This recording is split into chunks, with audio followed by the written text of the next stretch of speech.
Welcome to VIV Today, the podcast from the newsroom of business in Vancouver. I'm Kirk LaPointe, publisher and editor-in-chief.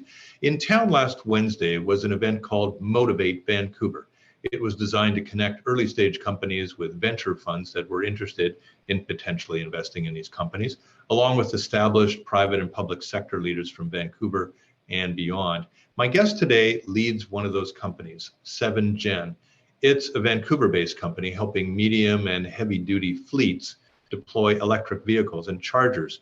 It's announced since the conference new funding that's focused on accelerating these deployments through the company's EV as a service model.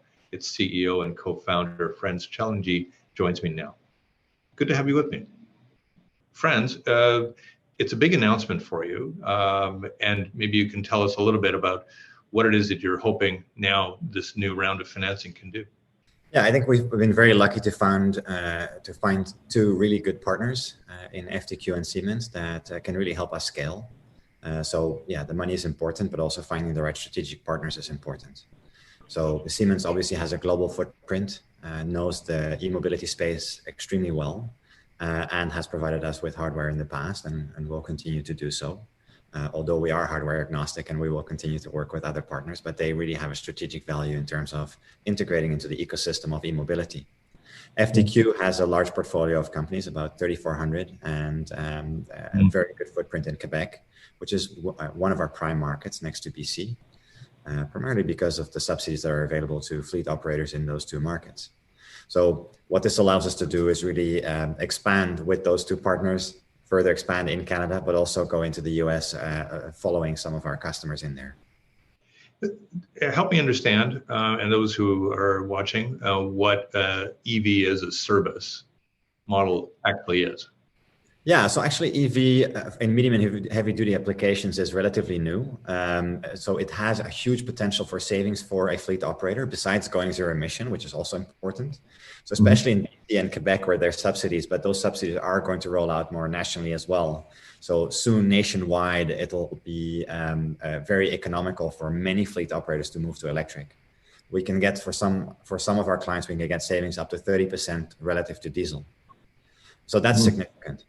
The problem is it's also complicated. So those vehicles are much more expensive. There's a lot of different offerings out there, but how do you compare them? How do you know the difference between one operator versus one manufacturer versus another manufacturer? So that's where we come in. So we help with figuring out what vehicles to use, which ones can you get now versus next year, what chargers to integrate with, will they actually talk to each other? And also provide a financing solution which ultimately allows our clients to start saving today versus paying 3 times as much for the EV and then needing to earn that back, right? So that's our model. Our model is to de-risk for our clients moving into the electric vehicle space and start saving money as of today. There are, as you know, so many models that are emerging over the next number of years, and it feels right now to me, as somebody that actually owns an electric vehicle, but would probably want to get another electric vehicle down the road, it feels very messy to me right now as a field. Is it my lack of complexity that's the problem here, or is it actually just a bit of a minefield at the moment? Well, I'm not sure. I mean, minefield is a bit exaggerated, I think. I think, once you know how to navigate it, it's actually not all that complicated, right? Like ultimately, you need to sort of break it down into component parts of the vehicle and look at the different items that are in that vehicle. Like, battery is sort of the number one element. So you start analyzing that, and I think once you know and have experience in the space, it really becomes a lot more simple. But it's still not easy, right? Like I think anyone adopting electric vehicles can expect some issues in their run-up of the adoption of those vehicles, right? And we help navigate through that. So I think what the main thing that we're seeing in the market is there is a huge ramp up in production capacity, right? Even between 2022 and 2023. So this is all, I think the main difficulty for our clients is when do we step into the space? Do we wait or do we step in now? Our prediction is the adoption is going to go so fast that you're always going to run a year and a half behind. So for us, clients should start looking at it today because they might have a vehicle next year if they order today. And as of the moment that that vehicle hits the road, they are saving money. right? Up to 30% in some cases. Yeah. So I think, my encouragement would be start today figuring out if this works for all your operation or maybe just for a small piece of it, right? We don't expect anyone to electrify their whole fleet as of day one. We expect people to do, smaller pilots to really understand, to learn. Because maybe also good to say that part of the messiness is also just the acceptance by the people working in the business. So change management, right? So drivers need to learn to drive differently, to handle the vehicle differently. Yeah. These vehicles actually, they sort of communicate with the chargers, right? Like, so you need to give space for that communication. It sounds a bit fuzzy as I say it now, but it can become really pragmatic and practical once you're in the field. But it just requires a different mindset from drivers. And I think that's one of the many reasons why it makes sense for fleets to start early and start some deployment in this space. There's a lot in your answer there to unpack, but one of the things that stood out right away was the timing in all of this. And on the same day Motivate Vancouver was taking place and you were getting your funding together, the EU announced that it has a 2035 stop date on producing gas emission vehicles. And so time is coming. Like this is not a much of a futuristic thing, especially when you now are making your procurement decisions as a fleet that might pretty well bring you up to 2030, anyway. So you've got to get in there now, don't you? Yeah, and I think it's also good for people to realize, like, actually sometimes now you can get an EV quicker than the diesel vehicle because of the supply chain issue. So many people, I think there's a lot of preconceptions that people ultimately need to look at also around the timing question and around the building up of the fleet question, right? I think, one of the dangers is, okay, let's wait until the next version because the next version will be better. But this version today that you only might be getting, in a few months' time or maybe a year time, will actually save you money as of day one and will have sufficient lifetime to get a very good ROI, right? So I think from that, like, it makes dollars and cents to do today, and we know this is the future. Like, there's no doubt, right? Yeah. And you can get into the debate between hydrogen and battery electric. So to me, hydrogen will likely play to some extent for long distance transportation, but for everything that can charge overnight or has a charging window of a few hours, battery electric today can make a lot of sense. Like, generally what we do is we work with a client to really analyze their operation. Sometimes you look at the number of different routes and you say, well, this route probably doesn't make sense yet, but these routes, yes, look at what you can save, right? So that's, I think, how to look at it. Yeah, it becomes really, yes, there is an emissions criterion, but because of the government subsidies that are making it cheaper to get into the space right now, you can save money. Yeah, this might be the time to do it. This is, I'm old enough to remember the evolution of the personal computer and how it seemed like every 6 months, maybe you feel like you'd made a bad decision 6 months earlier, but you got to jump in. You have to jump in, right? Like, and the way to see it, especially if you have a fleet, is, okay, we'll have 10 of these vehicles, and then we'll have 10 of the other vehicles, and then slowly, bit by bit, while we're renewing our fleet, we'll switch out the fleet over time, and bit by bit, we're saving money and being competitive and all that kind of stuff, right? So I think this is also where we come in, is really thinking through. You might not all have one brand of vehicle, right? So how are you going to manage a mixed fleet? So ensuring that the chargers can talk to multiple different vehicle manufacturers, and that ultimately you can manage the fleet as a whole. That's where we come in.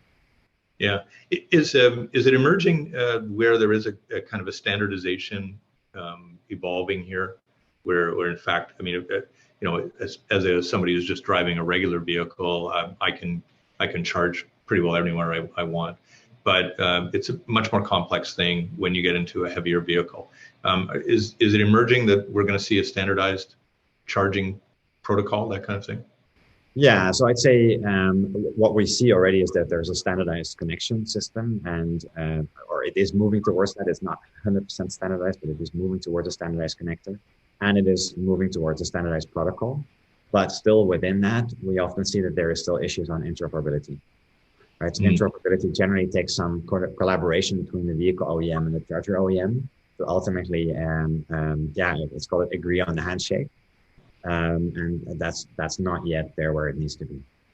Yeah. I think just because these vehicles are a bit more complex, they have just much more battery management, much larger battery packs, sometimes higher power flows and lots of other things happening that, we're still early on that side. Yeah, it's a pretty profound development, though, when you think about the size of some of these vehicles and what really they do today, and how it is, in fact, they can, the diesel engine can be, in fact, replaced here within the space of the next 5 years. A couple of other areas I want to explore, which is you talked about government subsidies, and they're, of course, going to be very important. But how much, as you see the future with this, are we going to need this kind of government, private sector collaboration and subsidization for a fairly long stretch of time as we make this transformation? So, Deloitte as well as Bloomberg New Energy, they predict what they call price parity around 2025. Like, it's uncertain if that's also for medium and heavy duty, but definitely for light vehicles. So it is all about production capacity increasing. So my prediction is most investment of new production capacity will go to EV, or at least zero emission vehicles. And so bit by bit, the internal combustion engine just will receive less investment because there's just one pot of investment money. So, whether it's 2025 or 2026, I think we're on a path that is pretty quick in terms of seeing prices for EV come down bit by bit, and prices for diesel probably just going up. Like, if you want one, it's going to be an anomaly. Mm-hmm. And 2035 no longer, like, jurisdictions are no longer going to allow internal combustion engines, or at least diesel and gasoline. So, I think we're on a path where these lines are going to intersect, whether it's through increased cost of the one or decreased cost on the other. We are going to see that ultimately government subsidies can scale down to zero. And I would predict, I don't have a crystal ball, but I would predict that sort of in the 2026 to 2030 range, that there we're going to see that the production capacity and all those things come together so that we can see that decline. Okay, so short of a crystal ball, can you also give me a sense of where you think the companies that now have service stations where you're pumping gasoline, where will they fit in, do you think? Yeah, I mean, that's a very good question, and I'm not sure I have a good answer. So, I think if we look at everything that's sort of more highway related, I think those will require charging stations. So, just to relieve range anxiety, but also people will need to be able to charge while they're driving longer distances. But I think people will ultimately, especially with light vehicles, charge at home, right? Overnight charging at home. And for our fleets, generally the best solution is to have a dedicated charging depot where those vehicles sit at night. So they will charge there, and they will not need those gas stations to fill up. So whether they can be used for other purposes or not, that I don't know. We'll have to see. Yeah, I mean, you're going to deal with various fleets, and I have lots of interesting ideas about how these things might work, but maybe they're all wrong. I'm thinking about, the delivery vehicles that are out there on the road for 12, 14 hours a day sometimes, and where time is money, of course. They can't totally afford to take a couple of hours off and get themselves charged back up again. Are we banking on battery power being so much better, or hydrogen kind of introducing itself into the system in such a way that we can just keep ourselves going on this? Or is the nature of delivery services maybe going to have to shift a bit? So actually, last mile delivery is our prime market, right? So it's almost the easiest it's sort of the best target for electrification. And the reason is they generally don't do more than about 250 kilometers in the daytime. I mean, there are exceptions, right? Like, there's more regional deliveries, but if we call about urban delivery is generally, call it between 100 and 250 kilometers per day. And that is very doable today with technology that's available today. Especially if there is enough time to charge at night, meaning your investment in charging infrastructure is a bit lower. Like, the shorter your time frame for charging, the higher your investment in chargers. Yeah. So with last mile delivery and courier companies and all those, that is the number one segment that can electrify today. And what about the larger trucking fleets, the ones that our long haulers get out there and cross provinces in the course of a day.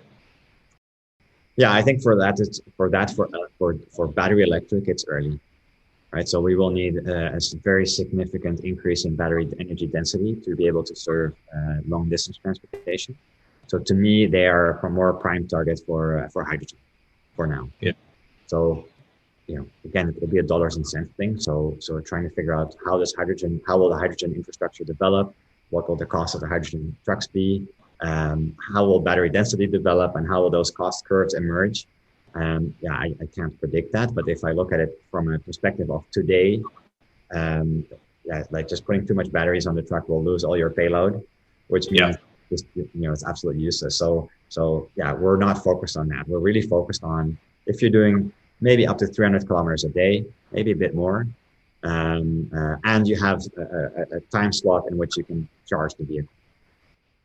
And is hydrogen the inevitable future here? Because the rare earth minerals that we need in order to do some of the batteries? I don't think so. I mean, ultimately, this is also a crystal ball, but we see quite a number of different new battery chemistries coming up, which are less reliant on rare earth minerals, that have more common minerals in there, that have better energy density, are cheaper to produce, et cetera, et cetera. So there's a huge amount of movement in there.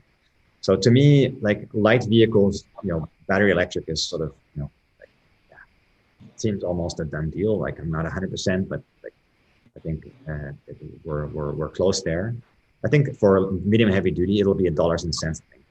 So if you look at the physics of hydrogen is probably about 40% efficient from what they call from well to wheel, or maybe less, right? Like, so just because you lose on the electrolysis of creating hydrogen or however you create it, the compression, the transportation, the storage, then pumping into the vehicle, compressing again, like all those different steps that are required, the fuel cell that you're using to convert it, well to wheel about 40% or maybe even less. Battery electric is upward of 80% efficient, right? From well to wheel. So including distribution, including sort of the generation and getting the power to the vehicle and having it hit the road. So I think that alone from a dollars perspective should make battery electric cheaper over time, provided that the technology can actually provide the energy density in the batteries to have the range and all those other questions that we have. Like that's going to be the big question. And can we charge fast enough? Like there's a whole bunch of questions that will need to be answered. But yeah, to me, the dollars and cents should win out. Yeah, I have a couple of friends who are auto mechanics, and of course they're wondering about their futures. But does EV as a service also kind of intersect somehow with at least the routine maintenance that is required for a lot of these fleets?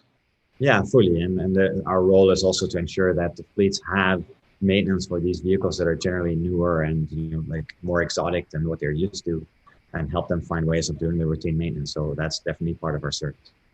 Yeah, software reboots all the time. So then sketch out for me a little bit about what you hope will be the scaling up of 7Gen and where you think your place in the market will be, where you are now and where you hope to be in 2, 3, 4 years. Yeah, so our first step is to, we're still very Canada focused. We have offices in Vancouver, in Montreal, and Toronto. And those are our prime markets for all kinds of reasons, but hoping to expand further into Canada with current customers as well as new customers coming in. Looking at expanding into the US still this year over the coming quarters. In a number of different states with one of our current clients.